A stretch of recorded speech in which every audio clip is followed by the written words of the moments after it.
Welcome to cook Kittu channel. ఈరోజు vegetable pulao. 100 tablespoon oil వేసి onion cut చేసినట్టు వేసుకోవాలి. అవి వేగిన తర్వాత అల్లం వెల్లుల్లి పేస్ట్ వేసి స్మెల్ పోయేంత వరకు వేయించాలి. కరివేపాకు, గ్రీన్ చిల్లీ వేయాలి కట్ చేసినట్టు. అవి వేగిన తర్వాత క్యారెట్, బీన్స్, బఠానీలు చిన్న ముక్కలుగా కట్ చేసుకున్నట్టు వేసుకోవాలి. అవి వేగిన తర్వాత పుదీనా, కొత్తిమీర సన్నగా తరిగినట్టు వేయాలి.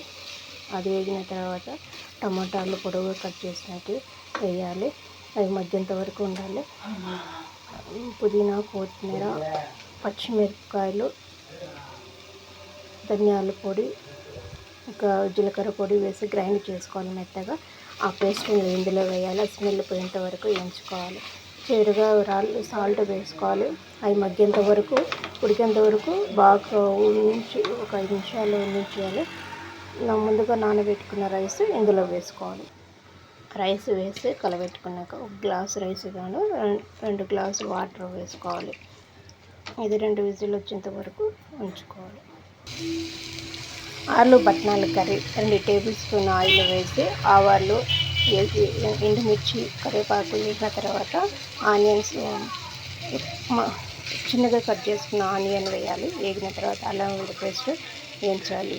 వేగిన తర్వాత స్మెల్ పోయేంతవరకు వేయించాలి. తర్వాత అందులో ధనియాల పొడి, పసుపు వేయాలి. అవి వేగేంత వరకు వేయించనేయాలి.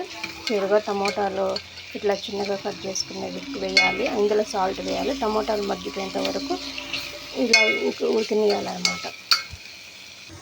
మసాలా ఉడికిన తర్వాత బఠానీలు ఇలా కట్ చేసుకున్న ఆలు వేసుకోవాలి. ఇందులో 3 టేబుల్ స్పూన్ కారం వేసుకోవాలి. స్పైసీగా కావాలంటే అది స్మెల్ పోయేంత వరకు కొంచెము వేగనిచ్చుకోవాలన్నమాట.